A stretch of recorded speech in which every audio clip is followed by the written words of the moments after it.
Good evening Kenya, this is Kenya News Alert and I'm your host House of Zulfa. Karibu sana ikiwa leo ni tarehe 23 mwezi wa kwanza mwaka huu wa 2025. Okay, I'm your host House of Zulfa and this is Kenya News Alert updates.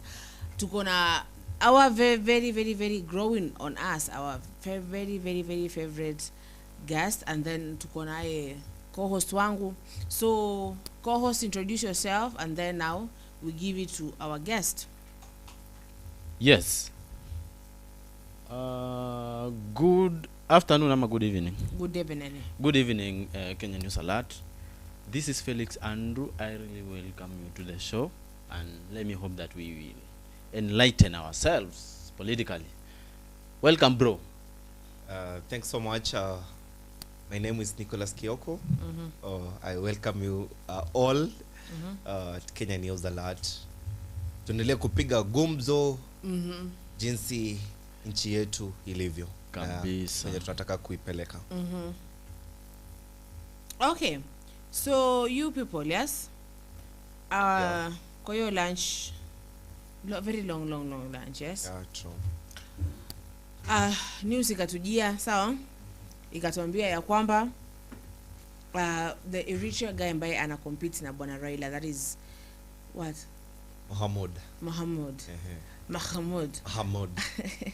Mahmoud alikuwa pale kwa Samia suluhu, and venye rambi sema ni nduru za kuaminika zinasema kwamba is like Tanzania wanamsupport yule, wanamuendorse yule, si ndio? So what do you think that means for Mr. Raila, our own bread, isn't it? Yeah, very true. Thanks so much, Zulfa. Yes. For that good topic. Yeah, you know, like Tanzania, I've joined, you know, the other Muslimic, you know, brother in support of his bid. Yes, of this bidding. Kuchukua that AU position. You know, like kitu moja tunafaa kuelewa, hii position si ati ya watu wenye tu wanajua siasa sana, ati wewe umeiba aje. This African thing needs someone who understands something we call, you know, Africanism. You know, someone who got details on how and what he will do. Yes. When he you know, it's like they've been the president of Africa. Yeah, it's the president of Africa. How are you going to bring all these nations when in your own background? 52 countries. Yes. Together. How are they going? How these countries? How are they going to benefit from the resources that they got? Yes. Do you know that Africa is we are the richest continent, and at the same time the poorest. And at the same time, that's when poorest. Trump said yes. I remember alikuwa president wa 20 huko kitambo acha before 2022. Yes. Alikuwa amesema kuapishwa the first one, yes, he said that Africa should be colonized again for 200 years. Should because alisema because you guys kila kitu we are using out here inatoka kwenu, imetoka pa Africa, and you guys are still poor, and you guys madawa tunatoka kwa miti zenu. Like kama ni easy, the weapons we get from you, like the best things we get from you guys, the dignias, you know, the dignias, stones, and all those gems. Yes. Peter Kimani atuambia good evening Zulfa, Felix and Nix. I almost called you people thinking you're occupied by the what na by the what Peter tulikuwa tukam tu ni wakili najua anaweza tutetea sana. Yes, ni wakili KK najua anaweza tufanyia maneno. So Kimkis msijui amepotelea wapi. He came once, kuna watu walikuwa wameanza kunini kwa kutusi, so he came once. So he came hapa akasema ya kwamba akamwambia yule mtu mbona unatunini na akapotea. So I don't know where he is. Ameshika, I don't know, he's maybe akokoti. The thing is now, yes, Trump said that. Yeah. And now I think, you know, South Africa imekataa bwana Raila. Vibaya tena. Because they know him, you know. They're like, if you do not condemn abduction, how are you gonna like now come and represent Africa when in your own backyard things are banned? You have not settled things, you know, well. Charity begins at home. You know, charity wako tunamwangalia huku. I'm loving how, you know, the world has become like like it's a village, you know. Like you can access information of what's happening in America when you are here. Yes. Like the other day the power of social media and technology. And before niendele, you know, it was yesterday when we saw the South Sudan.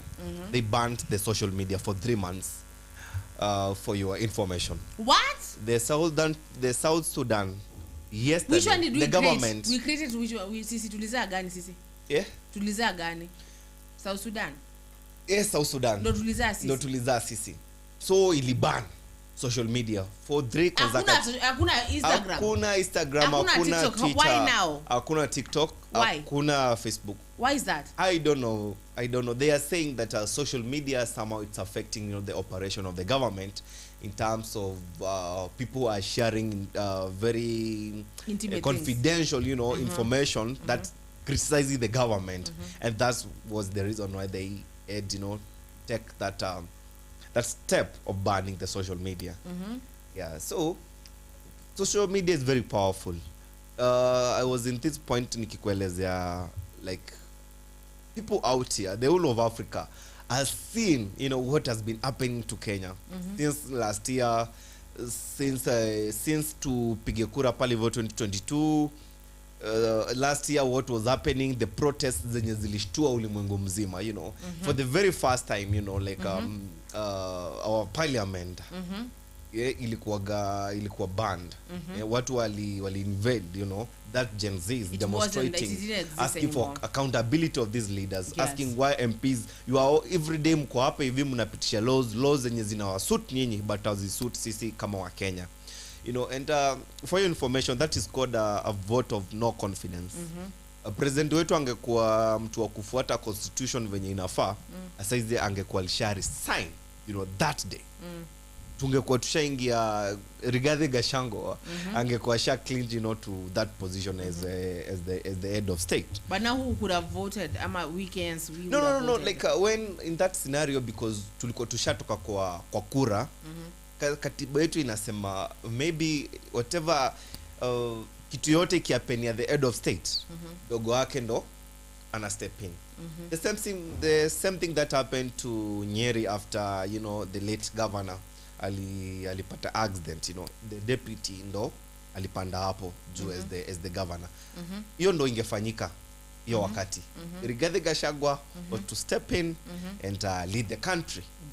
But so when he found out that, now that's when he was like, yeah, this guy is a threat to me. Yeah, he's a threat to me.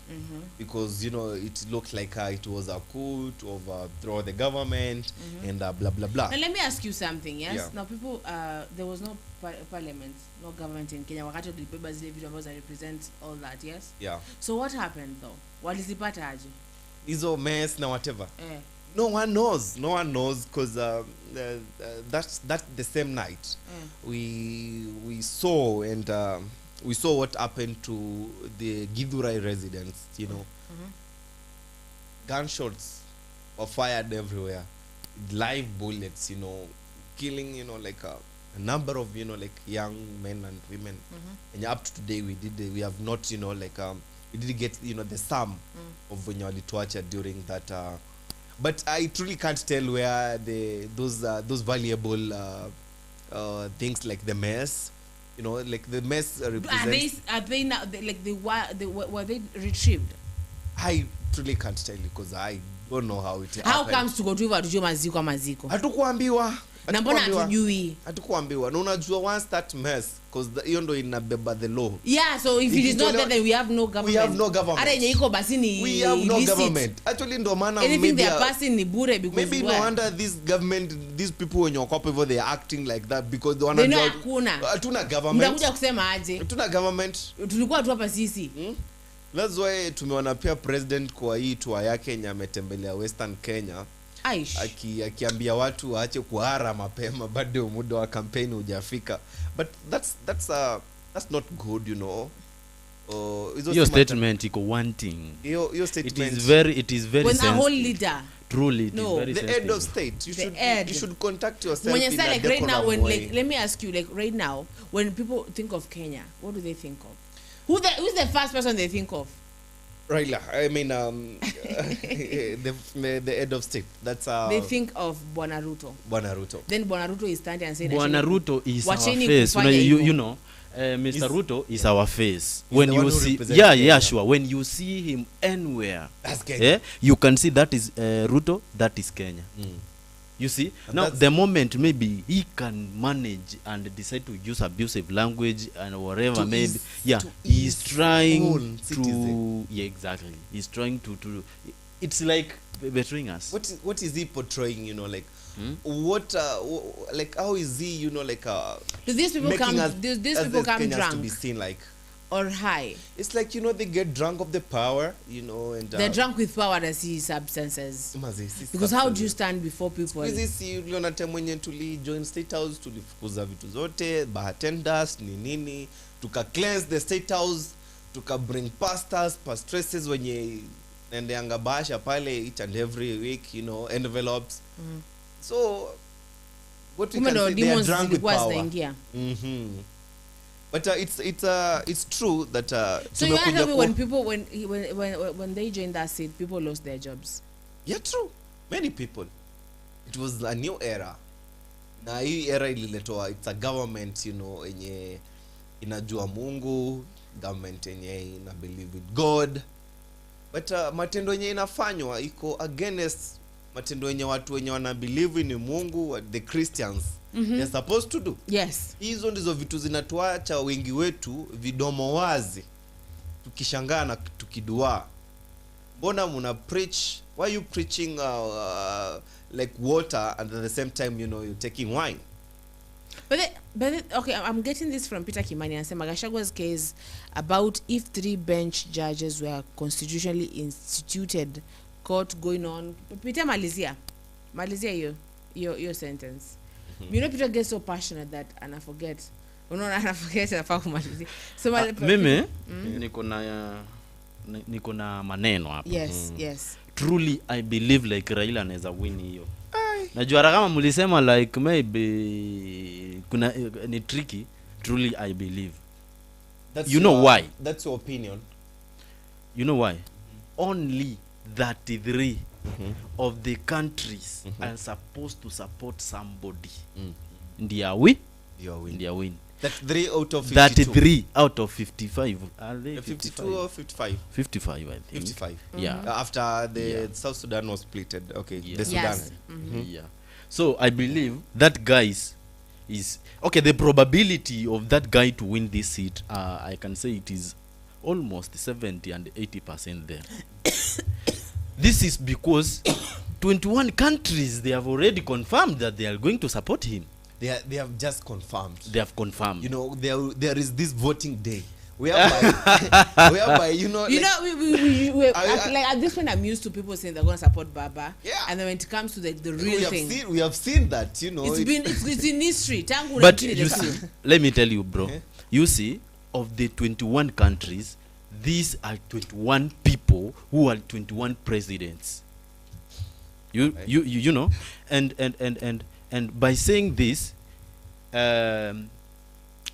it gives hope, bro. It gives hope.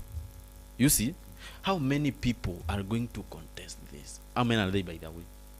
How many contestants? Me of now, I know the top 2. Our Djibouti guy, whom we as Kenyans are supporting. Oh, that's my opinion, not Kenyans. Yeah. That's my opinion. And our very own Right Honorable Raila Amolo Odinga for that bid. But you know, someone said that every time that Mr. Raila vies for anything, he doesn't really want to win. He's just like doing it for formality. He just wants to remain the opposition of the country because they are paid, but not operationally a governor. Yeah, true. So he wants to remain there as a leader. And he has The moment he becomes a president, he'll never be opposition he'll again. never be in opposition. Because you can't be government but don't go opposition. There is no way. No, But So- wait, Zulfa, before you divert, Yes. I want you to know this, by the way. I'm very sorry, my sister, to just cut you. Yes, But okay. I'm trying to bring up my point before I forget it. So far, the way we are speaking right now, our former prime minister, who is Raila Odinga, has bagged the support of at least 21 countries, and this makes him the front runner in the race to succeed this to succeed Chadis Moussa Faki. Do you know Chadi? That guy, Moussa Faki. Bro, do you know that guy? Moussa Faki. Is still bado ako kwa kinyang'anyiro. Sijasema ile jina ngine Zulfa, usinicheke tafadhali. Nimesema Faki. Sio hiyo. Unajua Zulfa wewe mina sometimes wewe by the Zulfa. Sijacheka. I wish by that siko bro. I don't know what is wrong with Zulfa when sometimes Zulfa, sometimes I feel like ningekuwa producer I could maybe switch off the camera. Why? Because I don't know what is wrong. Why is she Nimefanya making nini fun? Bro? Why is she making fun when I'm saying fuck? I'm making fun where? Tuko the same studio na wewe. Make fun wapi? Niko hapa nikikusikiza, wewe uko hapa ukitaka ama you want me to laugh at that? No, you are making fun because nimesema Chadis Moussa Faki. Why you Mr. Felix, unaifanya na finyo, unasisitiza. Yeah, and then when we smile now ni issue. I just said Chadis Moussa Faki. And I saw my sister there right there smiling and making some fun. Like seriously? You have observed and at the same time you've gotten that reaction that you wanted, yes? All right. Continue. Okay. Moussa Faki is among, the list of the contestants. Yeah, and we believed that this was the threat to our man. But let me tell you guys, despite how this man is, we have got weaknesses. We have got what we call maybe what? We have got weaknesses and what? I don't know. Strength and weaknesses. Yeah, strength and weakness. Maybe some of the weaknesses are human nature, bro. And this is normal for somebody to have some weaknesses. So let us not keep on saying that Raila. So for your case, you are saying that Raila's weaknesses, the Raila's weaknesses, we saw them we always see them when he's in Kenya. Yeah. So Raila's strengths, like you believe. Sir, let me that we are going to see Raila's strength when he becomes the AU president. Let me tell you, bro. No, this is the same mentality that our parents had. Stop. No, Felix. Stop. Felix. Stop what we are trying to think of. This is the same mentality. This is my point, my sister. Please, if you don't mind. Tuko karne 21. Sijakataa ndugu. Pia mimi niko hiyo karne hiyo. Niko hiyo. Bro, this is my point. Let me tell you this. Clarify, please. Yeah, I'm trying to make it more. Unaambiwa hivi. No, on that point let me correct you. Unaambiwa Felix Raila is having 12 countries only. Sawa? Are supporting Raila. Only 12. Actually, hata tujui kama wana support because we don't know how they are going to cast their votes. Yes. The voting, when it comes to the voting, we don't know how they are going to vote. Yes. And you are being told Djibouti candidate started with 21 and 29 Muslim countries. So you got it wrong. Now that Tanzania has withdrawn the support, sawa, from Raila. Yes. Jijazie. And we have the French-speaking countries too. Wakina Congo. Kina Congo, kina Tunisia, yes, Are you sure? Charles Mufasa Faki won 35 countries against Amina Mohamed from Kenya. So you get, unasikia Mufasa Faki akona ngapi? Alikuwa ngapi? 35. Amina Mohamed. Anaenda gapi Amina Mohamed? Amina Mohamed after tulimtoa kwa that minister of michezo, sijui alipeleka mchezo wapi. But then where did she go? At first alikuwa education. No, alikuwa CS for defense. Defense. Yeah. Yes. That the previous regime. Yes. Then akatolewa akako kwa education. Akatolewa akako kwa mchezo. Then michezo, and then she went to compete for this thing. Yes. And she never came back. I've not seen that beautiful woman for a very long time. She used to be. Wait. I'm sorry. Okay. Yes. So Faki, remember Mr. Faki had 35, won with 35 against Amina Mohamed, yes? So now bro, na baba wetu. So you said Faki is still vying. No. The same position. Anaelezewa Felix. Anaambiwa mtu wetu akona nini? 12. Na Faki alikuwa na 35. Aya. Endelea na point yako. Hapana, sasa huyo ni yeye amesema.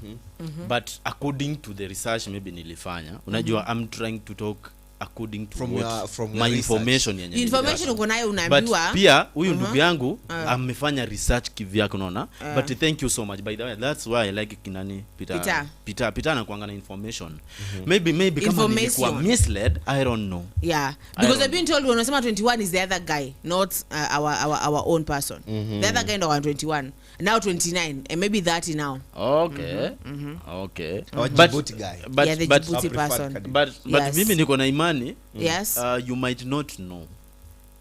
You might not know. And for your information, like I have from the live wenye tulikuwaga nayo live from Taita Taveta. Nimesikia the second in command akisema the leader of minority, the majority leader in the House of Senate. Parliament. Yeah. That's none other and Kimani Ichung'wah will be in Ethiopia a week before the elections, kuendelea kuseti mikakati pale na ya kutengenezea vile baba atapenya. Amina is working with UN. Amina is working with UN. Yes. Oh, that's good. So you wait and see. Everybody is here with us. Sijui nilisikia wengi wakisema they will fuel, you know, as many buses as they can. Waendee baba from wamwendee na huko hivyo Ethiopia, wamrudisha hapa. Ilikuwa ni free kumwendea. Ni free kumwendea ma. See, you know, Basi imelipiwa na watu wengine, si the tupande buses tu. will be funded. Will we go? Will you go, Mr. Felix? When No, Baba yes, wins. sir. Yes, when it Because comes to we such have- things, we I have to free consult my transport. work husband. For those who can't afford, you know, the air ticket to fly all the way to Ethiopia. To go like The government and some well-wishers will sponsor, you know, the Kenyans who can't afford, you know, the air ticket. Waende na basi, mabasi mingi pale. Chukue baba wakuja Mbona Kenya ina watu? Hiyo ndio Kenya wasia wako. Hiyo siku Kenya ina watu. Walienda Ethiopia. Watakuwa wameenda Ethiopia. Ushaamka kupata wa plot ubaki solo.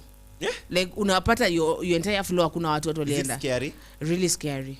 Oh, really? Your entire floor there's no one there. Yeah. So maybe that's what Maybe that's how we'll Kenya will be that experience day. that time. Yeah. But at least for some of us, we love that freedom. You know to- that the Luos won't be here.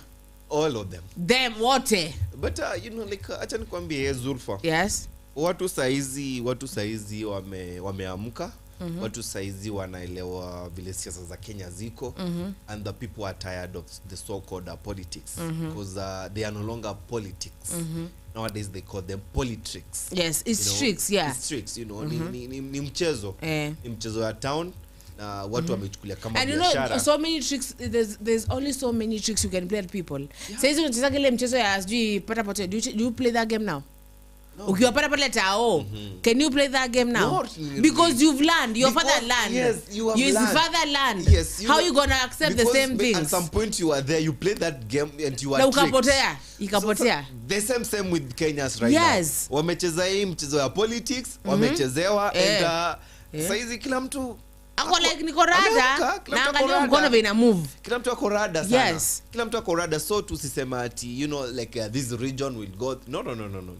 People are tired of, you know, these so-called big names that we are used to. We just need, you know, a new face of Kenya with new leaders. You know, so that's it. Felix. I whatever you have said, bro, I have no say over it, but Okay. the fact is, I as an individual, I Yeah, have those- no Endorsing His Excellency. I have no any One and only. Ngima. I'm trying to say I have no any effort that I can maybe exploit to support Raila, except just saying positive words here online for those people who will be maybe available or who have seen me, who are watching me from somewhere. If they were, if they wanna echo my prayers too, I'll be very happy. But the fact is, I have to support my own at some And point. you know, one good thing is that, you know, like the head of states be the ones, you know, voting, doing the voting. If I may ask, the casting their votes for their preferred candidates. If it were in our capacity as Kenyans or as people to go and vote, maybe it would be different. But on the very same case, the head of states wao ndo watakuwa napiga kura, then we believe they will do what they believe it's right and just for the Africa. Okay, on that, I'm being told to tell you, Felix, that Zulfa tell Felix that all 29 Muslim and French-talking countries are supporting Djibouti candidate. I hear French, America, Russia, China are supporting Djibouti candidate because Djibouti military base. So that's why you are seeing my guy. So our guy, Anakura. Like we will never win anything. My Djibouti guy ana pupa, ana pressure. Hata ukimpea 6 billion. Hata mkimpatia. Mshahara na kupata ni much better than that. So unampea aje 6 billion. If I may ask, let me ask you, my friend. Pesa is rich already. Let me ask now you. nataka So meaning we have got tribal issues and religion issues. Now when you say about Muslim, then you mean that these people, maybe they are going to vote according to their religion. Is that the point? No. We are not voting in the basis of religion and kuna point fulani yenye mlikaribia kuguza. This don't forget, these are head of states. They are people who have been leading their countries. So I guess they will do the justice, for the people of Africa. Yes. By not voting according to the religious or the language that you speak in this country. They will vote, their preferred candidate. According to, the basics of the competence and how well, you will take Africa forward. Yes. All Zulfa. Okay. So Swalehe Chege anasema ya kwamba hakuna mtu anataka baba sababu alishindwa na upinzani, akashuka bahasha, akatuachia maneno ya Ruto na ahadi nyingi. It used to be for us until one moment he woke up and he was like, you know what, let me unshake this person. And alikuwa ameshikana na Gen Z wakati wa maandamano ya kwanza. Akapromise Gen Z kwenda kuongelea huko mbele. But he really go there to talk about us? Ama he went there to be given bahasha? The bread. It was give me a slice of the bread. And he was given. And many ODM people are now in the government. And right now we don't have an opposition like our government. The opposition is Gen Zs. Yeah, true. Outside the government. You see? Yeah. Continue, you explain something. Yeah, I saw the other day, the governor for Oma Bay. That's Gladys Wanga. Now he's the one leading, the ODM brigade.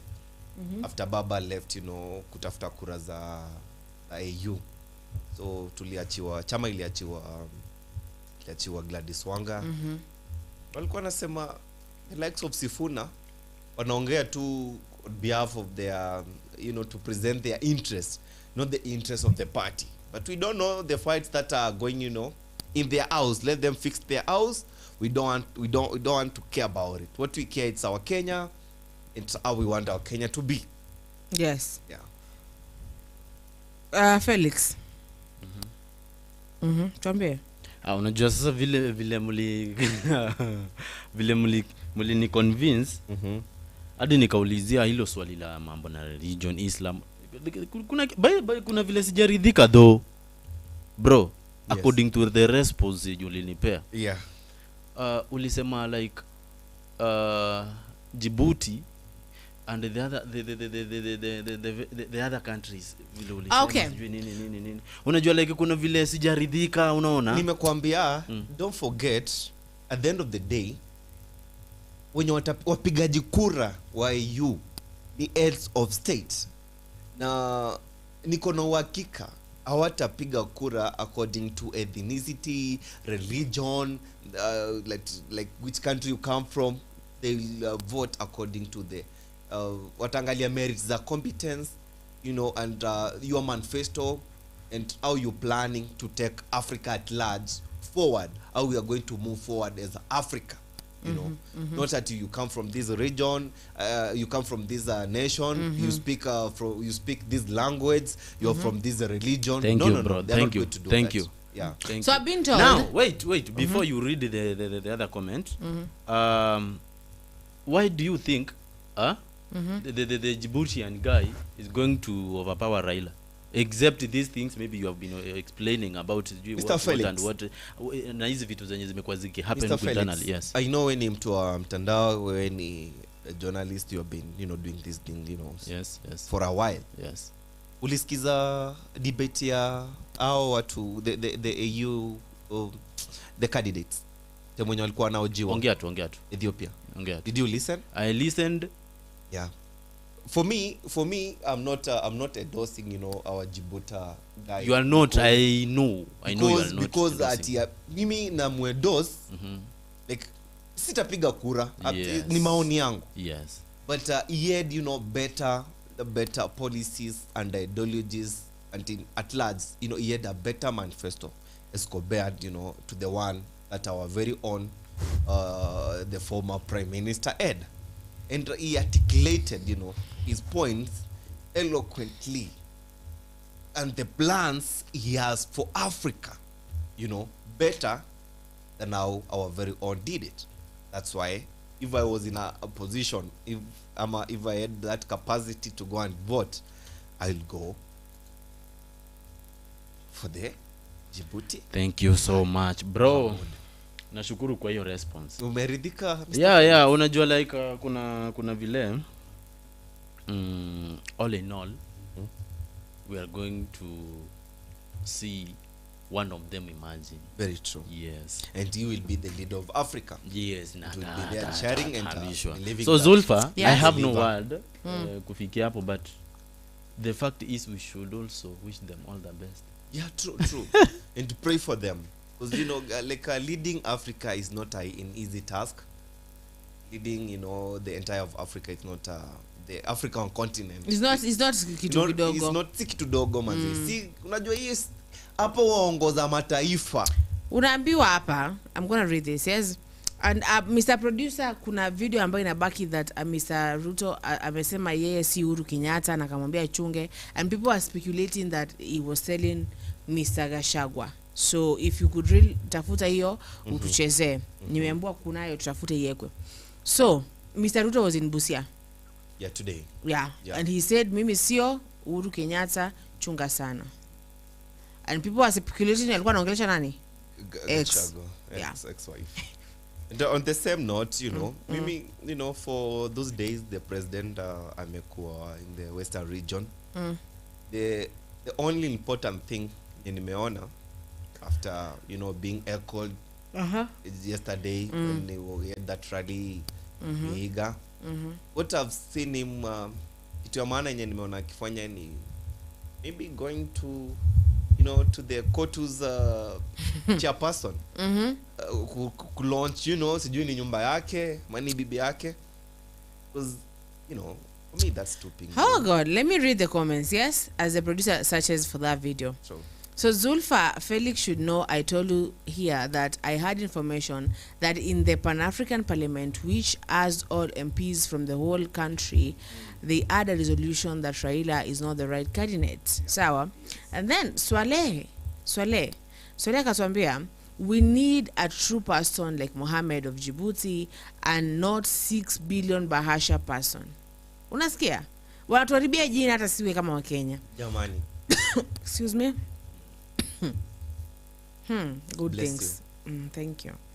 So, and then Peter Kimani is saying, even Uhuru was convinced that Raila is not right candidate in eternal meetings at AU. Yeah, where because Uhuru he could be, the very first person, to be championing. To be, yes, of him, because Raila, but he has never said anything never, about that he AU thing. He has never. The former president has never said anything about that AU thing. Yes. So, yes. So, where Uhuru is member, that's why Uhuru never talk about this AU election, because he has some information. Yeah. Sawa. And information is power. Thank you. Is power. Yeah. So even though Kuko, we need true people. We need true patriots. Mambo ya basha, tushachoka mambo ya basha. Tumechoka na tunapewa basha and tuishi maisha the same life. Tumpeleka bado uanze kupenda basha but Afrika yenyewe sasa iendelee. Akuja hapa, arudi nyumbani, tutampokelea vizuri. Ile na arudi nyumbani wetu kama wa Kenya. Na come home. No, tumzindikishe kwenda home vizuri. Tunataka kupeleka kwa mnialega. Ni wapi? Ni Bondo. Bondo. Asa okay. Bondo from the book. Bondo. Akoko roga no Bondo. Akoko. Akoko. Oh, you read that book? Yes. The River and the Source? Yes. Yeah. Do you remember Akoko from home? I did. So you know Akoko from home? I know Akoko. Akoko is really beautiful from home. Yeah, so the thing is, he's from Bondo. See, Akoko was from Bondo. Yeah, Akoko was from Bondo. Okay, so no, Akoko was married. Akoko was married in Bondo. No, she was from Bondo. And she married in Alega by Chief someone. Akoko was a daughter of Chief Odero Gogini. Is it? No. And he was married to this chief. To the other chief. He was by the name? I don't know. I know that guy. Wait, nilitoka shule kitambo though. Mbona mnasahau na mambo ya setbook jamani? Obura Kembo. Obura, yeah. No, Obura was not the son. No, Obura was the son. Died. Yeah. So Obura was son to Kembo. To Kembo. Yeah, so Kembo. Akoko was married to Kembo. And Okello was the brother. Okello was the jealous brother. Brother to Obura. Okello, yes, the last born. The last born. And then they had a sister by the name Awiti. Was she Awiti? No. Awiti? Elizabeth? Awiti. No, Elizabeth is huku mwisho. Oh, it's okay. Okay, anyway. I revisit. That book, I reread it. I did. It was my favorite, actually. I've read it. Have you ever read Q? Or Kifo Kisimani? Kifo Kisimani nilianza kidogo. No, I didn't read it for said book, but I just read it because my brothers had it. Zulfa. Yes. I didn't finish it up. I'm sorry. Zulfa. Producer ananiambia like hiyo speech ya the president akiwa anaambia nani? Gashags. Anasema iko okay, basi acha tuisikize.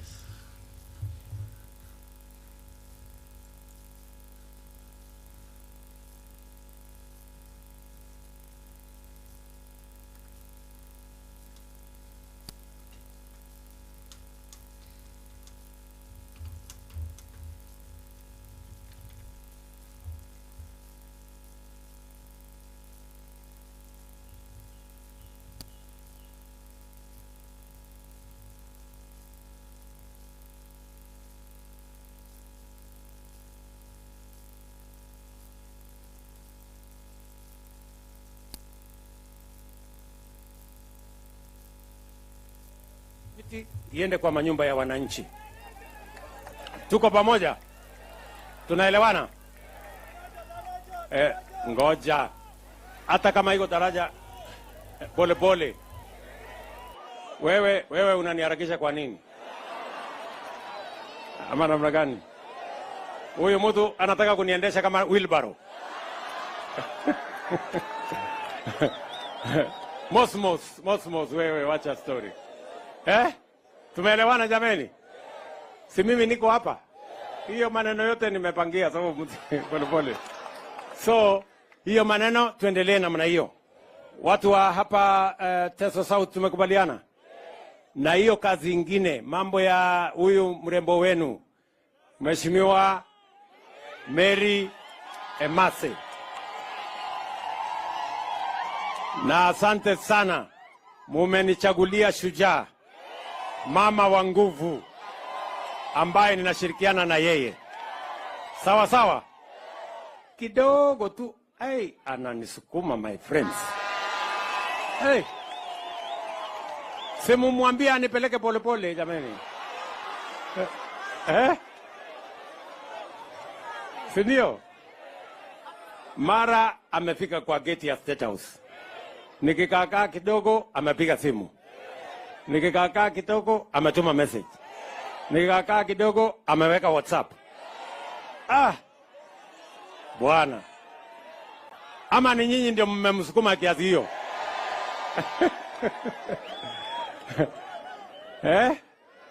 Na ndio simeona nimefika hapa. Kwa sababu hii kazi lazima iende mbele. Tumekubaliana jameni? Sasa maneno ingine mingi ni mambo ya barabara. Pia huyu mama amenieleza mambo yenu ya barabara. Na nilimwambia pale nyuma kwa miaka 2 tumekuwa na matatizo ya uchumi. Lakini hiyo kazi sasa nimenyorosha. Ile uchumi ilikuwa imeenda kombo, sasa tumeweka laini. Ile inflation ilikuwa imefika 9, sasa tumeteremsha imefika 3. Ile interest rate ilikuwa imefika 20 something, sasa ndio hii iko karibu 12. Ile exchange rate ya madola ilikuwa 167, sasa tumeteremsha imekuja 128. Unasikia hiyo maneno? So hii maneno nimeweka laini. Sasa barabara yenu niko na pesa ya kutengeneza. So mkae polepole, nitafanya procurement tutengeneze hiyo barabara vile mnataka. Tumekubaliana? Mimi nataka tukubaliane na nyinyi. Sawa sawa? Elimu ni kitu ya muhimu. Na mimi nataka niwaulize nyinyi kama wazazi. Tuhakikishe ya kwamba watoto wetu wote wanasoma. Mimi nimeweka pesa nyingi kwa kilimo, kwa mambo ya elimu, kwa mambo ya elimu. Nimeajiri walimu the highest in independent Kenya. Walimu 76,000 wapya. Kwa sababu elimu ndio inatupatia usawa. Mtoto wa tajiri na mtoto wa maskini wanakuwa sawa wakipata elimu. Tunaelewana jameni? Tuko pamoja? Tuko pamoja? Na ndio sababu hiyo mimi nimesema ya kwamba wale watoto wa kutoka nyumba maskini wakipata nafasi ya kwenda TVET ama ya kwenda university wapate bursary 95%, ndio watoto wote wakuwe sawa. Ama namna gani jameni? Tuko pamoja? Tuendelee ama tuendelee? Tuendelee ama tuendelee? Mimi vile vile nataka niwaambie hivi. Sisi wote tumekubaliana. Nyinyi mnajua tulikuwa na mirengo. Tulikuwa na watu ya Azimio, tulikuwa na watu ya Kenya Kwanza, tuko na watu wa jamii hii, tuko na watu wa jamii ile, lakini kwa sababu ya uzalendo na umoja wa Kenya, tumesema ya kwamba hatutaki tena siasa ya kugawanya wananchi. Hatutaki ukabila, hatutaki chuki, hatutaki migawanyiko. Tunataka tuungane kwa sababu Waswahili wanasema umoja ni nini? Si umoja ni nguvu jameni? Ndio munaona Mheshimiwa Raila Odinga na mimi tumeungana tukasema wacha tuweke serikali ya broad based ya kuunganisha Wakenya wote. Ndio shughuli yetu iwe ni kupanga maendeleo ya Kenya, sio kubishana mambo ya siasa. Munasemaje watu wa hapa Busia? Munasema tuungane ama munataka tuendelee kutengana? Tuungane pamoja. Hebu ni wale wanasema tuungane tufanye kazi pamoja. Kabisa. Si ndio jameni? Hapo kwa umoja ya Wakenya ndio tutapata kufaulu vile tunapeleka taifa letu la Kenya mbele. Hakuna haja ya migawanyiko. Na mimi nataka niwaambie wale viongozi wote wafisadi, wale incompetent, wale viongozi ambao ni wezi, wale ambao ni wa ukabila na wale ambao ni wa ubinafsi hawana nafasi katika Kenya hii. Ndio mliona wale walikuwa wanajaribu hiyo biashara walitembea wakitembea. Ama namna gani? Tunaelewana? Sasa wanajaribu kutupatia lecture huko msituni. Wewe ambaye some incompetent people who were removed because of incompetence and because of corruption and because of theft and because of ethnicity and negative personal things, you want to give us lectures on how Kenya should go where? Hakuna nafasi ya watu kama hawa. Ama mnasemaje watu wa Busia? Mnataka watu wakuja watuambie hapa mambo ya shares na mambo ya mitego? Ati hawa wa Kenya hawafai kwa sababu hawana shares. Hii Kenya si nchi ya shares, hii Kenya ni ya Wakenya wote. Ndio tumetengeneza serikali ya kuunganisha Wakenya wote. Na nitasimama kidete. Hakuna mtu atatusukuma kutoka mahali ya kuunganisha Wakenya. Hakuna siasa ya uchuki na ukabila na kuwatenganisha Wakenya itafaulu Kenya hii. Kwa sababu Wakenya wamekataa na sisi wote tumeungana na sisi ni kitu kimoja. Watu wa Busia mnasema tuungane ama tutengane? Kabisa. Tuungane. Kabisa. Niungane na huyu Mary Emase. Niungane na Polo na hawa viongozi wengine wote. Tuwe kitu kimoja. Tupange maendeleo ya Busia na maendeleo ya Kenya. Mimi nawashukuru sana, na hiyo kazi ndio mimi nitafanya. Wacha kwanza nimuite Mary Emase aseme mambo yake hapa kidogo.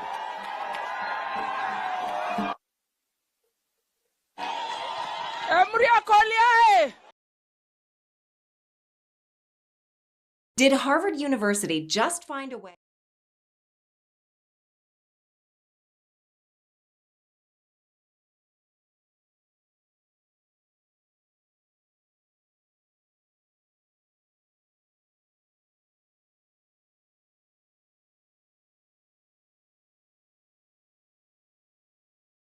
Msikiza bwana Ruto.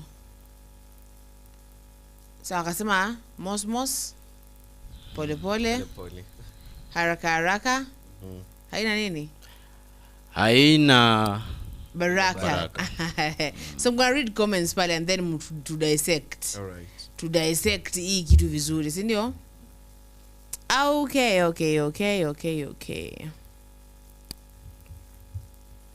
Sawa, kuna Peter Kimani anasema even anasema Zulfa, did you hear they tried to bribe Djibouti candidate 6 billion and the candidate declined? That's why they had started posting he has withdrawn his candidature. Sawa. And then there's in Kenya, if you ask who is incompetent, they'll tell you Ruto. Sindio? So mbona anafanya kazi chafu lakini? Mmejaribu kubribe mtu amekataa. Mmeanza kupost vitu zenu kwa internet. Unajua? Nisemaje Zulfa? Wakenya saizi wamerevuka. Wakenya ni werevu. Hakuna ukikuja hapo upande wa podium upige tu mayo yako. Yes. Oh, in the name of maneno tamtamu. Yes. Maneno tamtamu, we have done this, we will do it. But Kenyans, they know you are worthy. They know what you are capable of. They know they have you. Seen, they have experienced. They have come to learn. Yeah, they have come to learn. So there is no way hata useme nini, hata useme maneno tamu aje, you are going to woo, you know, the people of Kenya, you know, like yes, to support you. Yes. Tunaweza kuja pale tucheke na wewe because you know Lakini you the head of state. It But doesn't deep mean down, shit. what is in our hearts? It's heavy. It's heavy. We have endured it, you know, like ya kutosha. And saizi hakuna Wakenya waongee mingi. Wanasema tu we listen but we don't judge. But they know what they will do. But they know. That's it. Yes. Sababu mambo haya tumeshayazoea. Asi maneno mageni jijini. Hizi mambo mageni jijini haya. Labda kwa mgeni. Hiyo mchezo wa town. We already know. Yeah? You know the good thing, you know, like Kenyans have gone, you know, like they have experienced this script, you know, while ago. Ndo bado tunaendelea kuchezewa. And I don't think that we are going to make the same mistake that we did. That's what I'm telling you. Like Wakenya wamerevuka na Wakenya wameamka. They are going to take their country back. Okay, so Felix, I see you unakubaliana sana ya maneno. I can't deny. What would you tell us about the words we have I want to read for you. Read for us. Yes. Actually, I have got a very, very, very good supporter, bro. Okay. Someday, I'm going to reward him. And amenitumia message yenye nasema hivi. Let me choose wisely the best one to read for you. President William Ruto seems to have shifted his focus from delivering all his campaign promises to a personal political battle against his former deputy Rigathi Gachagua. Do you agree with that statement, bro? Come again. Come again. I want to get, you know, each and every word. Okay. Enye umesema. Okay. Digest. Come again, kindly. It's okay. President William Ruto, yes, seems to have shifted his focus from delivering all his campaign promises to personal political battle against his former deputy President Rigathi Gachagua. Yeah, that's true. I agree. He's every time it's okay. It's okay. Okay. Let me continue. Okay. Then you will make your argument maybe thereafter. Critics argue that Ruto has spent the better part of his first 2 years in office plotting Gachagua's impeachment rather than prioritizing the country's pressing issues.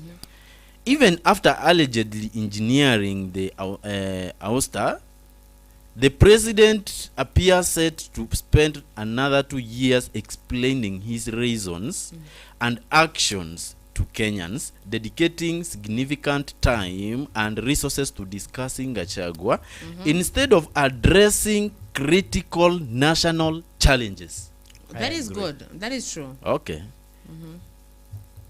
While millions of Kenyans grapple with economic hardships, a broken education system, and healthcare crisis, Ruto has not launched any major infrastructure or industrial projects to uplift the nation. Instead, his administration seems preoccupied with countering Gachagua, turning the deputy's name into central theme of government discourse. That's very true. We have seen it. Observers lament the president's fixation on political rivalry, questioning why a leader entrusted to serve all Kenyans has chosen to channel his energy into personal vendettas at the expenses of critical development. While the president talks about Gachagua from Monday to Sunday, Kenyans are left to fend for themselves and That's very true. I'm very sorry. Wait, let me repeat it. It seems to be touching and funny and painful. I don't know. Actually, there is nothing funny. While the president talks about Gachagua's wait, let me read. Go on. While the president talks about Gachagua from Monday to Sunday, Kenyans are left to fend for themselves in an economy that is spiraling downward with little hope of recovery. This pattern, according to analysis, raises concerns about the failure of Ruto's administration and its ability to fulfill the promises it made during the campaign period. Instead of uniting the country and focusing on development, the presidency risks being remembered for fully implementing all about Gachagua, while Kenya's progress stagnates. That's very true. That's very true, Mr. Felix. That's very true.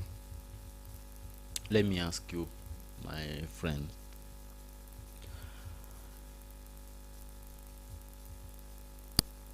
The first statement, if I may repeat it for you guys. President William Ruto seems to have shifted his focus from delivering all his campaign promises to a personal political battle against his former deputy Rigathi Gachagua. That's what we have kept saying. That is Mr. what I'm saying. That's what we have kept saying. Yeah. You know, you as a national leader, why are you talking about your ex-wife? Yes, why are you talking about your ex-wife and how she did not clean and how she did not cook? Yes. Why don't you have married already? You are married already. Talk about your current wife now and your children and the future of your children. Tunaambiwa from Somali, there's Ismail Mohammed from Somalia anasema from Kenya support Djibouti's sick of corrupt Raila and Ruto. So people are sick of that. Yes. People are sick of wewe kusimama mbele yetu uongelele kuhusu ex wako. Kuongelea venye alifanya alikuwa mkabila. Venye yako anafanya. Well, right now is here a whole year tangu atoke. Why are you bitter? Why you bitter husband? Then Kimani is telling us. Kimani is telling us that Kenyans have posted immediately when the bribe was ready and where it was discussed at the time and by who. They had even called a mainstream media house at Mudavadi's office. Okay. The thing is, yes, I love the Kenyans when wanatoa hizi stuff. I love wanafaa update software as well as the government, because how comes everything else gonna get leaked? Actually, you know, because the power belongs to the people, we should be given the government to run it ourselves. Yes. Hawa watu wote tu watoke tuoneshe jinsi ya kuendeleza hii nchi. Yes. Felix, continue. The second point, Mr. Felix. Don't cry. Anyway, no. Analia Felix. I'm not. Oh, yeah. Hiyo maneno imemgwara mahali, imemgwarusa. But that is true. Yeah, but then on that one point amecheka. Amesema kwamba yeye anazunguka akisema kuhusu Gachagua wakati we are left to fend for themselves. Imagine this, wakati babako huko club anasema eti mama yake alifanyanga nini. Yeye na bibi yake ambaye wameoana sasa hivi wako kila kote wakisema. Huyo kwa kisokoni akiongelelea na Kindiki was interviewed today. And this one was huku kwa baraza la wanaume akiongea. Watu wako hapa nani anatupikia? Nani anatuoshea nguo za shule? Hatuna chakula cha nyumbani. Now Kenyans we are here struggling while you're there talking about how Kabila and how that and what's so that? what? How the cat ate the stew, whatever, and how the dog was there witnessing it. What is that? I'm not liking and in support of what our leaders are portraying. Nasikia kuna abductions at Thika Road rosters. Kuna mtu ameabductiwa. That's the Abductors rosters Thika Road kwanza wako na pingu and then WTF. Wanajaribu ku abduct mtu hapo. I don't know kama imekuwa successful ama bado, so we gonna know. Na pia nimeona watu wanaendelea ku abduct. Bado still happening. Na pia nimeona lecturers begin strike after CS John Bandi and Ogamba pesa. Ignore ultimatum. Na bado nimetumua kitu fulani hapa. Hao watu wanafaa kuwa wamepeana pesa, si ndio? Yes. But let me read this for you. Sawa? Kindly go on. They are saying, shame, fly with choppers to go launch one transformer. Shame. Wait, one transformer. Na chopper, muka launch transformer. In the name of in the name of last mile connectivity. Ate. Air Force One all the way from Nairobi CBD. Kwenda ku launch kitu moja. Transformer. Moja. In the name of imewekewa bendera ya Kenya. Last mile connectivity. But seriously, this is a joke. Wait. It's like Yes? You guys, nataka tuende pole pole. Sawa? Naomba tafadhali. Mnasema ati wametoka hapa Nairobi wameenda kule mbali ku launch transformer moja, si ndio? If I may ask, hiyo transformer ina serve nini hapo apart from people? Is there any industry or kiwanda chochote ambacho maybe kilikuwa more affected na kilikuwa kimeaffect hii area yote? Saa hii wameifanyia areas zilikwenda ku celebrate kufungua hiyo transformer, please. That is my question. Because sasa Daddy is in that region. We have to look, we have to like to go deep and see what we can launch and relaunch, because after 1 year, because I will come again, we are going to relaunch it again. You see, that's the point. Relaunch it. Now ambia tu like Kenyans are tired of this tactics, the odd same tactics, zenye umekuwa ukitumia ndo bado unataka kutumia kwa hii karne 21. Jamani, you have let's tukue wa kweli. This government have lost the ground. Yes. This government have lost it. Walipoteza wananchi. The gap between the government and wananchi. And the wananchi is a rift. Ni Rift Valley. That niche. Iko huku. Yani ilianza tu pole pole. Yeah. Creating that. And the gap keeps widening. Society in fact iko huko. It's and every day. We are unajua we used to be like one in geography. Sawa. Wanasemaga that we used to be like one, tumeshikana say what? Yes. But then zinakuaje? How are they called? We did this your geography. I did both of them. Both humanities. Why? I dropped geography when I was going to Form 3. Then got platonic plates. Platonic plates. Platonic plates. Guys. The volcano. No, I'm talking about how we shifted from each other. Okay. What are those plates called? Those things. Now that is what is happening now in Kenya. The government. And we were like one thing. Tanganyika, Uganda, and everything. It was one. Yes. And then it shifted and shifted and shifted and shifted. Yeah. Sawa? So that is where we are now. Swalehe Shege anasema Rais Ruto yale maneno ya DP Gachagua imemfeel ndo akapaniki sababu ameambiwa ukweli na yeye rais ni mtu wa wama promise. Wala that is true. Swale, this guy just wants to promise us things that will never happen. Atu promise tu tukubali. Na wakati Gachagua pale ameenda ameuliza swali, in fact ameuliza swali mzuri. Is regarding barabara ambazo zinatengenezwa? Is regarding the hospitals? Ambazo asema madawa. You know, is regarding the striking, you know, lecturers. Yes. Ni Gachagua. Is Gachagua? You impeached me. I'm out here. Why are you still talking about me? Why are you discussing? Why are you talking still about bitter, bro?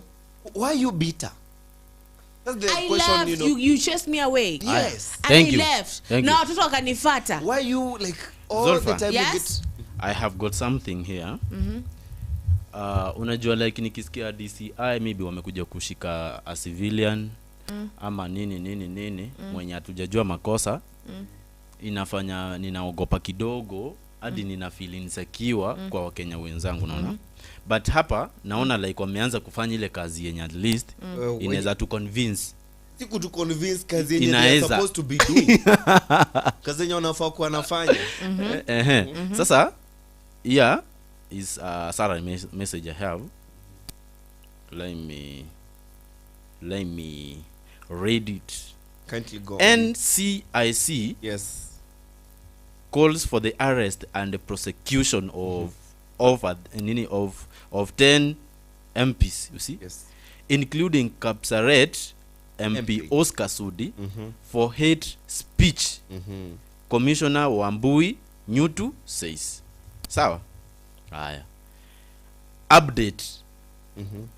NSIC has directed the DCI Yes. arrest legislators including Oscar Sudi And Farah Malum Asante. and Dan Wanyama For over hate speech.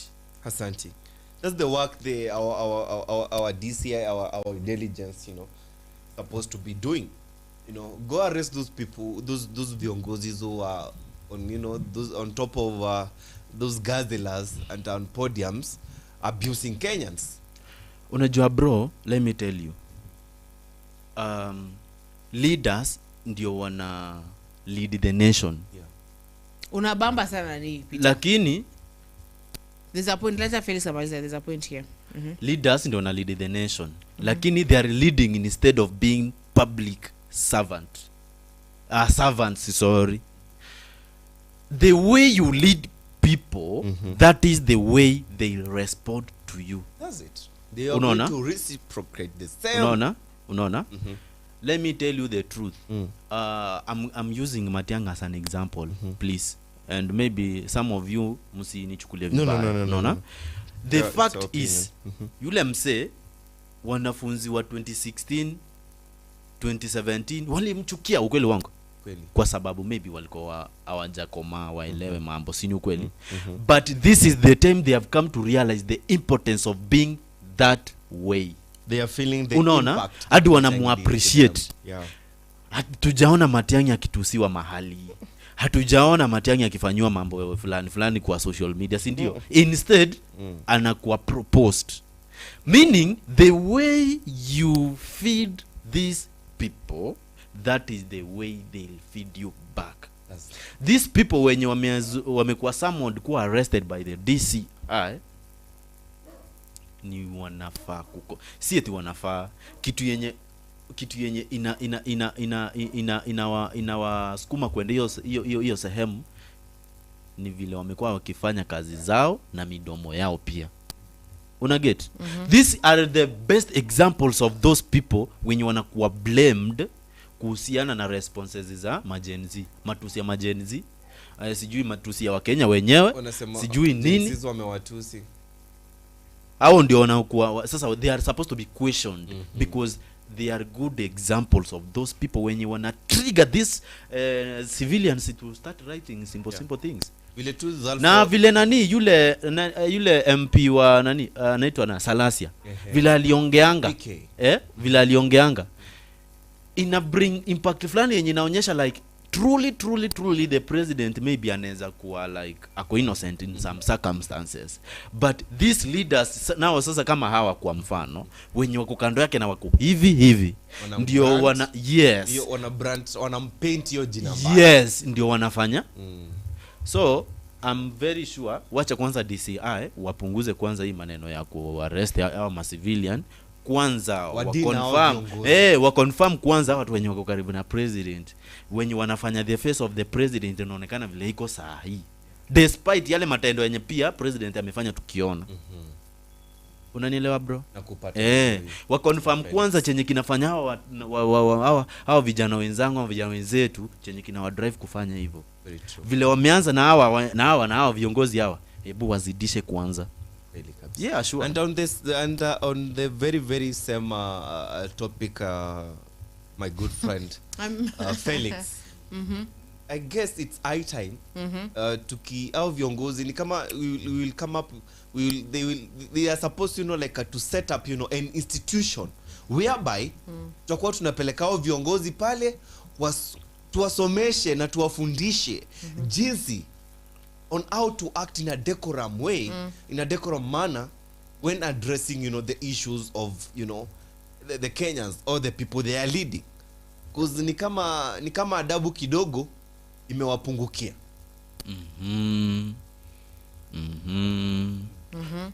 Zulfa, what is your word? So I was reading, so someone sent me something here. Sawa. Akaniambia, hello, ni aje Zulfa, mko fine, tuko poa. Akaniambia, on the 7th day when God was resting, Satan created current Kenyan leaders. Unasikia? Really? Yeah. Because I don't know, I sielewi. Inakutatanisha. Yafana fambo. Unatokuelewa ni haje? Asa insha inaanza zile those things we used to use in insha zinaanza kuingilia hapa. Na Peter Kimani anakuambia kwamba Nick big up, launch and relaunch and complete projects. That's it. Sawa. So haya mambo yao tumesema so mageni. But I don't know, it's like that kwani as at this point, see, I think when you're there you should know the people you're leading. You should understand the people that you're leading. Only that the people that are leading are not the people that walikuwa pale nyuma. It's like they're not feeling. It's like they're not seeing. And the thing is, we talk and they don't listen. It's like they're like, when you begin to story, mtalala at the end of the day. Sisi tunaenda kupatana na huko the high end hotels. Yes, in Dubai. Tupige gumzo, tupige mabiashara, tukikula pesa yenu. Yes. They always say like tukanyega gazla huku ambazo umeweka mafuta. I mean, their banks ni kama na vile wanasemanga, they say what, birds of the same feather flock together. So birds of the same feather at this scenario, this case, being our politician, their banks, flocks together. Even is on the flying na pesa. Pesa za wa Kenya. Yes. Wewe si ni kiongozi, mimi ni kiongozi, tufanye hii deal umeiba. Nigawie nikugawie. Nichote nikuchote tu. Nafanya hivi. What can you do for me?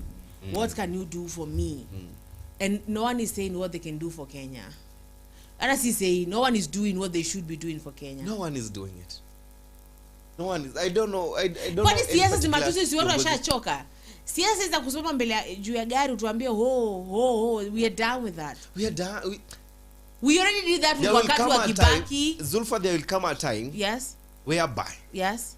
How viongozi watasimama juu hizo gazla zetu tunafuelingi because they have been bought by our own money. Watasimama hapo hivyo kutuongelesha and there will no one be listening to them. Yes. We are tired of listening to lies. Yes. We are tired of listening to empty talks. Yes. We want actions. We want action. And better action for that matter. Does it? Yes. Does it? Because easy story. You look at these people, they are desperately trying to bring us back to a certain era of kusoma jueti. And we are done. They are making our country dry. Yes. There is no circulation of money in the economy. Unaambiwa Nix, it's true 5 roads are relaunching at Nyandarua.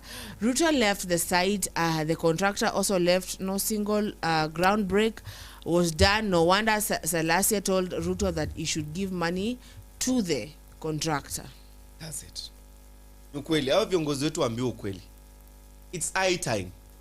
Akiongea hapo hivyo, mimi hata nikiattend, those rallies, I'll be raising my hand up and asking those direct questions to them. What's affecting wananchi?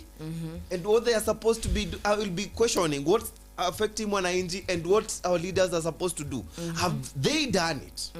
And if they have done it, can they really, testify and show that they have truly done it? That's why, if I remember well, the last show, the previous show, we said that if possible, connecting a projector which is going to convey those evidences of what they are trying to talk about is not a big deal. You see? Kusimama mbele ya watu na kamera imekumulika, hebu pia usimame na projector yenye itamulika hapo hivyo kwa wala any screen yenye you will be pointing what you have achieved. So hizi vitu zenye sasa wame relaunch barabara sijui how many times, contractor sijui nini ndo hiyo. How many times are you going to do those things according to them? Hawa watu, let me tell you the truth, watu wenye tunawapatia room ya kuendelea kufanya hivi ni sisi kama wananchi. Tukisimama imara tuacha by the way, let me tell you the truth, most of the Kenyans wanashangilianga for pressure na excitement ya kumuona hivyo tu, because maybe wacha tuzame ukweli, alafu wanafikiria that excitement ya kumuona, yes, that excitement ya kumuona na ile design anaongea, maybe wamekuwa wakimsikia some of them, or if not most of them, in fact most of them, excitement, then ukiona Raila amefika huko mwenye ni upinzani, then unapata the same people wanashangilia. So let me tell you the truth, we are the people who are giving these people room to continue exploiting us. Usirushe mawe, sawa? Usirushe nini kiatu. Simama hapo juu, sema no. Kwanza tuonyeshe hiyo kitu tuone. But yesterday you saw it, happening at Luanda. Like the people, echoed, the president. Yes. And they were demanding, for Peter Selassie to to be given them the microphone.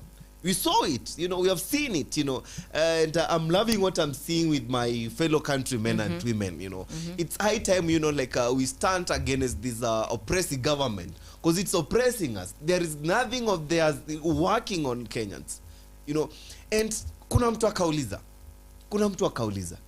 kama unajua umefanya kitu, mbona uende kila mahali ukitangaza?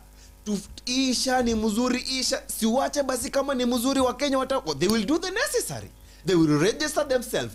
If truly it's a genuine thing, Kenyans will have, will take, the matters on their own hands, and they will, go that step ahead and register. Yes, if it's good. Tunaambiwa at Zulfa, Ruto wants to rule us with the last constitution, that the 2010 constitution. That's why he believes in impeaching Gachagua, and Gachagua anatembea. He doesn't want anyone to oppose him. He wants a praise team. Na haiwezi. Tungekuwa tunakupraise kama vitu viko sawa. Hatuwezi tu kwanza kupraise hivyo bure. So we have like roughly 10 minutes to finish, na nitakupea kama 3 minutes, nampa 3 minutes and 3 minutes, and then we're done. So continue with your point. Yes. Yeah, it's high time venye tu like naambianga tu wa Kenya tukimaliza hisho. Like what, now it's called, Gen Z. It's a movement. It's our movement. It doesn't care, like when you say, it doesn't care when you shosh. As long as, we are in together onto this war. Yeah, kuambia hao viongozi wetu that whatever you guys you are doing is not right. Whatever you guys you are imposing to us is not working. Let's talk from the health to education. There is nothing that is working.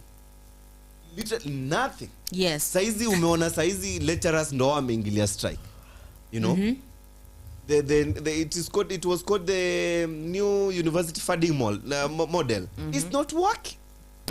SHA is not working. You've seen, like a couple of people, complaining. Yes. And on the other hand, Yes. tunaona viongozi wetu wakisema sha it's working. Let Kenyans, like register themselves. No. It's high time these viongozi watupatie masikio na juu ni kama tu wanaziziba juu wanajua ni ukweli hawajafanya. Kama wana to ignore. Let them pay blue tick. Yeah, wana to blue tick. Kama kazi imewashinda, it's very simple. Go Resign home. and go. Yeah. Hiyo sasa ndio maybe imekuwa shida kukubali. Resign and go home. That's what you're telling them. And before I wind up, I just wanna, urge all Kenyans, from all walks of life, Kenya wako, let's join hands onto this war of defeating this government by registering ourselves as voters. Na siku ya kura tuamke asubuhi au watu tupeleke nyumbani. That's Yes. the only way. Yes. That's the only way. Unaambiwa hapa as we wrap up, yes? Unaambiwa Nick, those events the people those events the people given the mic are selective. Sawa? Coached and what to talk. What to say? About no single citizen is given such opportunities because utawachomea and even Salasia, no one thought he will say it. Aya, Marcus really Jakwata sama have you anaongelea tu story nyingine. All right. So wrap What's your up. point, Felix? This is my point. Whoever who is in leadership displayed his leadership qualities that leadership qualities that confirmed him to be a good leader. To an extent, he convinced the people to elect him or her, you see. But now the fact that some of the aspects that people, we as civilians, we have learned from some of them, the best thing we can do is just to wait 27, but tusitulie tukisubirio 27. Hapana. Tutaendelea Lazima kushout, tuongee. unaona. But we will keep on reminding them that you have betrayed us. Yes. That's true. You see? Telling Yes. them. Yes, the we fact. will keep on reminding You them. as our leaders. Yes. You have truly Betrayed us us. Kenyans. Yes. You have betrayed us as Kenyans. And that's And in that bold. is not what we are going to forget that easily. We cannot forget. You see? Well, how can we cannot forget? Unajua, like these people, they are trying to play these games, Those games have been played. when it is going to approach the end of the term. Now that will be the moment you will see unga will come to 70 bob, and it was almost 200 sometimes back. Very true. You see, sijui what mafuta imepungua na 50 bob per liter. Unaona vitu kama hizo kutu brainwash. But Mr. Felix, You see? let me assure you one thing. Yes. One thing. Wakenya wamerevuka. Wakenya this time round.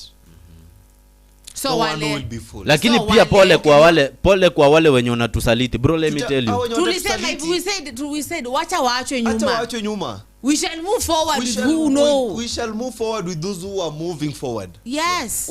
They will board the train na huko hivyo time wenye kama wamechelewa, but we will welcome them because like we are patriotic citizens who love our country. We cannot leave them behind. We'll keep educating them. We'll keep urging them to join this movement because it's the movement that will retrieve this country from our oppressors. Zalfa. Yes. So kuna mtu hapa anaitwa Okoth Elisha anasema ya kwamba ati until now Raila is ahead, meanwhile Ruto hadi 2032.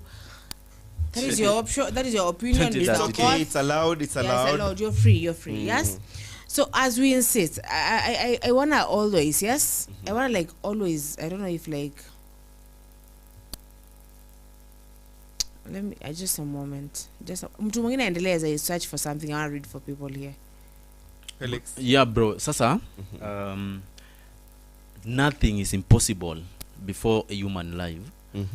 only everybody should know that has got a task to play. Yes. Bro, if you really know that you are a good opponent, just play that part cleanly, as long as ya ulali nja gari yako iko na mafuta sijui nini. Why? Where are you going to gather this need of gain, this need of wanting to have more? Ni ya nini ndugu? Let me ask you, suppose wewe ni governor, siko ubaya, wewe ni governor, uko na gari mzuri sijui ni V8 kwa mfano. I meant to that Mr. Felix. Yes. One day I will. Yes. Yeah, one day I will. I'll be Suppose you have that, okay? Gari yako unaekewa mafuta, sawa? You are going unatumia kwanza government vehicle, sawa? Unatoka kwako unaenda kwa ofisi, you run some 1 to 3 tasks, but by the end of the day you go back home. Unaona, you are given a good amount of money as yes. Now this need of wanting more, like seriously, inatokea wapi? Ama bro, siko baya. Why do you think these leaders wanakuwa driven with that spirit of wanting more? Kwa sababu kuna mwingine mwenye walaya ana hata bike. I guess you know it's a tendency, it's something you know they are used to. And ni kama wakienda kule pia wanafunza ngo hiyo mchezo, you know. Okay, so that is true. I'm going to read now the thing. Okay. So tumesema we are getting disappointed, and I usually love before we finish I read this thing. Yes. So I want to remind people that one great about this revolution struggle is how liquid it is, and how it's also metaphorizing, and from silhouettes to AI images to whatever will come next. But the agenda remains the same. Ruto must go. He is the genesis and revelation of problems in this country. With him gone, we can easily do our system cleanup. Na my youths, mjue ni nyinyi mnaleta hii change, because it's only you who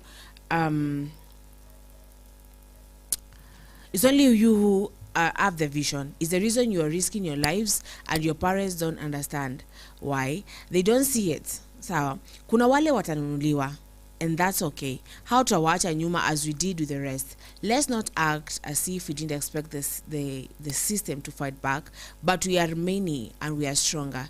Ni nyinyi mnajua shida zenu. Let's keep on fighting. Let's keep the fight going. Msilegeze kamba hata kidogo. One day, in retrospect, the years of struggle will strike us as the most beautiful. Sawa, and that is the only thing. I don't know to worry about those who have been bought or what. Sawa. So we have already said that we are our names. Yeah. Wait. Say kuna your name message then. yenye fan amenitumia hapa. Okay, read it. Before tukate. Anauliza, how does Kenyan police get arrested by Ugandan police? By the way, kuna polisi wetu, sijui kama umeona information, wameshikwa kwa hiyo boda ya Kenya na Uganda na Ugandan police, wakapelekwa kufungiwa hiyo side nyingine. So we just want to remind each and every Kenya that it's not wanajua Kenya na government sahi. It's not just only, you know, the common mwananchi at the end or anaku oppressed nini. Even our own police manze wanatumika vibaya. We should join hands, you know, all of us. Mbaya sana bro. You know, you saw this the other guy mwenye alikuwa prosecuted juzi tu na DCI. Yes. The officer, you know, I don't know, Shakur. He's called Shakur. Ule alikuwa anakataa kuhusu hizi. Yes, mwenye anakataa na mambo ya hii regime na venye vitu zinaendelezwa. So like we should join hands with, as Kenyans now. We should forget, you know, like the positions that we are holding, you know, the position that we are representing, and join hands. The enemy is one. This government. Because it's truly imetuonesha that it doesn't care about the common man. How possible now police officers can be arrested by they have been arrested by it is happening. So it's that sad. It's that sad. Si kukosa heshima maybe kwa country mwenzako. Ni kukosa heshima. Sino nakwambia it's that sad. A government yenye iko na head of state na huyu ni officer. He's not just a raia. Wait, ni walikuwa arrested in a uniform mama? Si walikuwa gapo kwa border. That's what I've seen. I haven't gotten the full information about it, but tomorrow morning kama I'll be available in the show, I'll share you know that information with It's you, okay. Felix and Zalfa. Okay, okay. so Babo, you know, to Oscar Sudi, he said as we close up, yes, when intelligent people keep quiet, fools multiply. And also, kesho tunaomba that you tune in, tutakuwa na yule mdada ambaye ni Mary the activist, ambaye alisimama Supreme Court na akasimama pale kama the lady of Njaa States, okay? So tomorrow Majaliwa atakuwa hapa. So mkuu hapa from saa 2, we should be here explaining to us, akitu take step by step, yes? Pole. So Felix, have you said your name? Felix Andrew. As we wait for tomorrow, at least tusikie huyo jenzi mwenzetu mwenye tulionana ka ku trend kidogo kwa sababu ya her creativity to protest silently, akituelezea chenye kilimumotivate na chenye kilifanya akafanya nini hayo aka happen. Musimisi your show. I really appreciate and thank you for your support. May God be with you and be with me also and my team as we meet tomorrow. Thank you so much, guys. Okay. I love you. Okay, we love them too. So the thing is, this is Kenya News Alert, and utaipata kwenye TikTok, utaipata Instagram, utaipata Facebook, and soon utaipata kwenye national television. Nitakuwa nakwambia usibonyeze kidude, okay? So I'm your host, House of Zulfa. Nipate kwenye Instagram, nipate kila mahali. Tupatane kesho majaliwa, inshallah.